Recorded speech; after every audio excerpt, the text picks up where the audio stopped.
2 నుంచి. అంటే మాకు సమీర్ గారు అనగానే అంటే చాలా మంది పవర్ స్టార్ పవన్ కళ్యాణ్ గారి ఫ్యాన్స్ కి అత్తారింటికి దారేది. కానీ ఇంద్రా మూవీలోని అసలు ఆ సీక్వెన్స్ ఉంటుంది సార్, హ్యాట్స్ ఆఫ్. నాకు సమీర్ గారు అంటే గుర్తొచ్చేవి ఆ 2 సీన్లే. సో అంటే శుభ సంకల్పం వాజ్ ద ఫస్ట్ ప్రాజెక్ట్ మీది, రైట్? ఫస్ట్ ఫిల్మ్ శుభ సంకల్పం కాదు, ఓకే, ఫస్ట్ ఫిల్మ్ మౌన పోరాటం. మౌన పోరాటం. సో ఎలా అండి, అంటే లైక్ మూవీస్ లోకి మీరు ఎలా వచ్చారు? అసలు మీది మూవీ బ్యాక్గ్రౌండ్ ఏనా ఏంటి అసలు? మూవీ బ్యాక్గ్రౌండ్ ఏం కాదు యాక్చువల్లీ.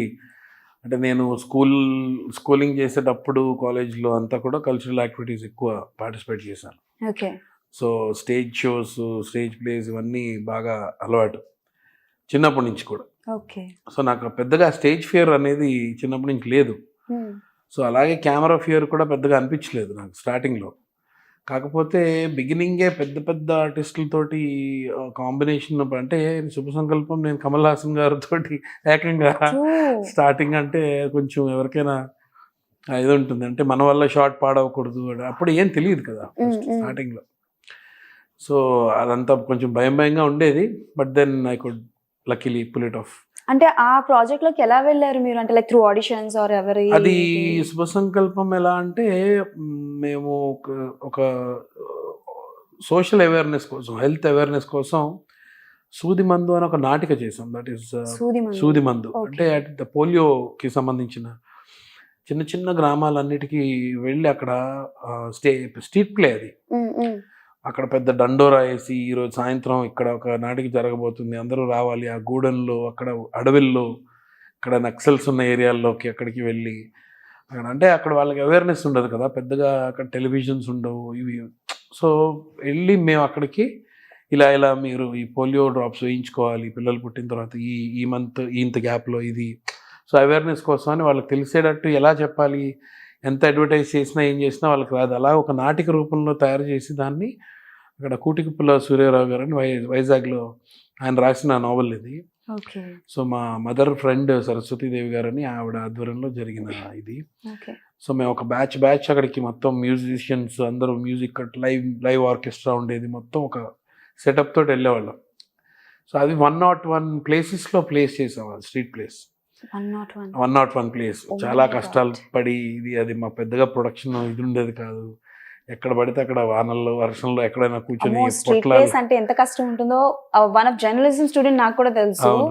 చాలా అక్కడ అడవిల్లో వ్యాన్ బ్రేక్ డౌన్ అయినా అక్కడ కూర్చొని ఆ రాత్రులు ఎక్కడ ఏంటవి ఎలుగుబంట్లు తిరుగుతాయి, అది కాకుండా అన్నలు ఉంటారు అని ఇవన్నీ జరుగుతుండేవి. సో ఆ స్ట్రీట్ ప్లే వైజాగ్లో చేసాం. అప్పుడు శుభ సంకల్పం షూటింగ్ జరుగుతుంది వైజాగ్. సో కె విశ్వనాథ్ గారు, ఆమని గారు, మన కమల్ హాసన్ గారు, సుబ్లాక్ సుధాకర్ గారు మొత్తం అందరూ చూశారు ప్లే. చూసిన తర్వాత నాకు నెక్స్ట్ డే కాల్ వచ్చింది అక్కడి నుంచి. అప్పుడు సెల్ ఫోన్స్ లేవు, ల్యాండ్ లైనే. సో నా నంబర్ ఎలాగో కనుక్కున్నారు, ఎక్కడి నుంచో కనుక్కొని నాకు ఫోన్ చేసి నన్ను పిలిపించారు దానికి. I think you are very blessed sir. అందరూ ఒకటేసారి మీ స్ట్రీట్ ప్లే చూసి మిమ్మల్ని పిలిపించడం. అండ్ మీరు ఇండస్ట్రీలో అంటే లైక్ ఆ సినిమా తర్వాత బాగా గుర్తింపు వచ్చిందంటే ఇంద్రా సినిమా. లైక్ అంటే మెగాస్టార్ చిరంజీవి గారితో కలిసి చేయాలని ఎవరికి ఉండదు. ఇంద్రా దగ్గర నుంచి మొదలైన మీ ప్రయాణం జై చిరంజీవి. ఇంద్రా ఫస్ట్ ఫిల్మ్ నేను చిరంజీవి గారితో చేసింది, కానీ చిరంజీవి గారు కాంబినేషన్ చేసింది మాత్రం ఠాగూర్ ఫస్ట్ ఫిల్మ్ నేను ఆయనతోటి చేసింది. దాని తర్వాత జై చిరంజీవి, స్టాలిన్, కంటిన్యూస్ ఒక ఫ్యామిలీ మెంబర్ అయిపోయారని చెప్పొచ్చు సార్ మీరు. సో అంటే చిరంజీవి గారు అంటే మా అందరికీ ఇష్టమే, చాలా మందికి ఇన్స్పిరేషన్. సో ఆయన ఎలా ఉండేవారు on sets? Very jovial person అండి ఆయన. ఇప్పటికీ అప్పుడు ఎలా ఉన్నారు ఇప్పుడు ఎలా same, very very jovial person. అందరికన్నా అక్కడ ఏంటంటే ఆయనకి ఆయన సెట్లో ఉన్నారంటే అక్కడ జరుగుతున్న ప్రతి విషయం ఆయనకు తెలుసు. ఒక సెట్ వాడు ఏం చేస్తున్నాడు, ఒక మేకప్ అతను ఏం చేస్తున్నాడు, కాస్ట్యూమర్ ఎక్కడికి వెళ్తున్నాడు, ఈడు ఎక్కడికి వెళ్తున్నాడు, ఎవ్రీథింగ్ అలా స్కానింగ్ లో ఉంటుంది ఆయనకి. అంత బాగా అంటే ఆయనకి అన్ని క్రాఫ్ట్స్ లోనూ ఆయనకి బాగా పట్టుంది. So and he is very dedicated person. కాబట్టి అన్నీ తెలుసుకుంటారు అడిగి, ఒకవేళ ఏదైనా తెలియదు అంటే అడిగి తెలుసుకుంటారు. ఆయనకి గ్యాడ్జెట్స్ అంటే చాలా ఇష్టం. ఓకే. గ్యాడ్జెట్స్ కొత్తగా ఏదొచ్చినా సరే ఇది ఎలా పనిచేస్తుంది ఏంటి అని తెలుసుకునేదాకా అసలు వదిలిపెట్టరు. వదిలిపెట్టరు. ఓకే. అంటే మ్యాక్స్ ఇన్నాళ్ళు ఎవరికి తెలియదు ఆ విషయం. చాలా I interest, think so. Gadgets అంటే ఇష్టం చాలా అని. ఇంట్రెస్ట్ ఆయనకి. ఓకే. అలాగే ఆయన ఫోటోగ్రఫీ చాలా ఇంట్రెస్ట్. సో అలా ఇలా చాలా ఉన్నాయి. ఓకే. ఆయనతో very comfortable working with Chiranjeevi గారు. అందరూ మా బాబాయ్ మెగాస్టార్ గారు ఇది అది. నేను అప్పుడు ఠాగూర్ చేసే టైంలో నాకు గుర్తు, నేను టెలివిజన్లో చాలా బిజీగా ఉన్నాను అప్పుడు. టెలివిజన్ చేస్తున్నాను ఆల్మోస్ట్ డేకి 4 షిఫ్ట్స్ చేసేవాడిని, 4 డైలీస్ చేసేవాడిని. So morning around 5 o'clock start అయితే మళ్ళీ నెక్స్ట్ డే మార్నింగ్ 3-4 o'clock ఇంటికి వచ్చేవాడిని. ఆ నెక్స్ట్ షూటింగ్ తాలూకు కార్ అక్కడ ఉండేది. Oh my God.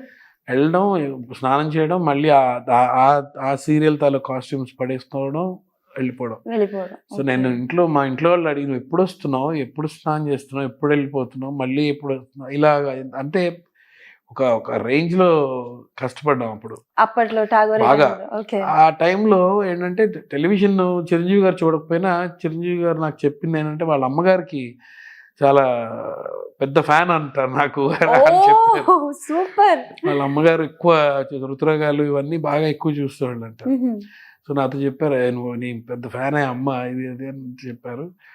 ఆ టైంలో ఠాగూర్ జరుగుతున్నప్పుడు ఓన్లీ నాకు చిరంజీవి గారికి సీన్ ఉంటుంది. దాంట్లో యాక్చువల్గా ఏంటంటే ఆయన హీరో గారు కాబట్టి, స్టార్ కాబట్టి ఫస్ట్ ఆయన వర్క్ చేసి పంపిస్తారు జనరల్గా అయితే ఎవరైనా. అది ఆయనకి తెలుసు. నేను యాక్చువల్గా మధ్యాహ్నం నుంచి వేరే సీరియల్ షూటింగ్కి వెళ్ళాలి. సో అది కూడా ఎవరి దగ్గర కనుక్కున్నారు, ఆయన తెలిసింది. ఆయన షార్ట్లు పెడుతుంటే, ముందు సమీర్ గారు తీసి ఆయన పంపించండి, నేనంటే ఖాళీగా ఉన్నాను, మీ సినిమాకే ఇంకో 3 నెలలు పనిచేయాలి, నేను ఎప్పుడైనా ఉంటాను, ముందు ఆయన్ని తీసి ఆయన క్లోజప్స్ అవి తీసేసి ముందు ఆయన పంపించండి, ఆ తర్వాత మనం చేసుకుందాం అని మన వినాయక్ గారికి చెప్పారు. Oh my God, that's why he is megastar. That is why he is megastar. That's true sir. అది చాలా రేర్ క్వాలిటీ. చాలా మందికి అంటే డైరెక్షన్ వాళ్ళు కానీ, డైరెక్టర్స్ కానీ, ప్రొడక్షన్ కానీ ఏమంటారంటే జనరల్గా అదే హీరో గారు కూర్చోబెట్టి ఈయన షాట్లు తీస్తారు జనరల్గా అంటారు. ఆయనే వచ్చి చెప్పేసిన తర్వాత ఇంకెవరేం చేస్తారు, టక్కుమని నా షార్ట్స్ పెట్టేసి, సమీర్ నువ్వు వెళ్ళిపోమ్మా, నీకు వేరే షూటింగ్ ఉంది కదా, నువ్వు వెళ్ళిపోమ్మా, నా వర్క్ తర్వాత చేసుకుంటాను. Oh my God, seriously that's why he is megastar. కోట్లాది మంది అభిమానులు ఎందుకు వస్తారా అనుకున్నాం, దీనివల్లనే వస్తారు. నార్మల్ విషయం కాదు ఆ స్టేజ్ కి రీచ్ అవ్వడం.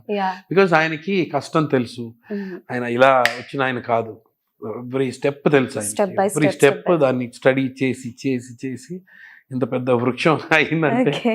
సో సమీర్ గారు కూడా వన్ ఆఫ్ మెగాస్టార్ గారి ఫ్యాన్ అని అనుకోవచ్చు.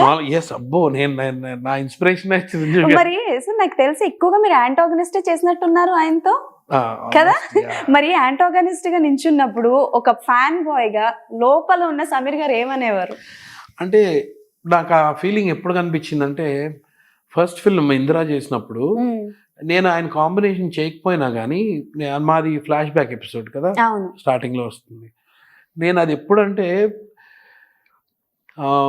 సినిమా రిలీజ్ అయిన తర్వాత నేను మా మేనేజర్లు వాళ్ళకి ఫోన్ చేసి 2 టికెట్లు, నేను ఇంకొక ఫ్రెండ్ని తీసుకుని వెళ్దామని 2 టికెట్స్ అడిగాను. అడిగితే లేవండి అసలు టికెట్లు దొరకట్లేదు అని, బాబు అయ్యి చచ్చిపో సార్, చేశాను కదండి దాంట్లో, చూస్తానండి నేను చెప్తానండి అంటారు, ఫోన్లు ఎత్తట్లేదు, ఎవరు ఫోన్లు ఎత్తట్లేదు. రేపు ఫస్ట్ మార్నింగ్ షో చూడాలి, ఎందుకంటే నా ఫస్ట్ చిరంజీవి గారి సినిమా రిలీజ్ అయినప్పుడు మార్నింగ్ షో ఎలా ఉంటుందో మనందరికి తెలుసు.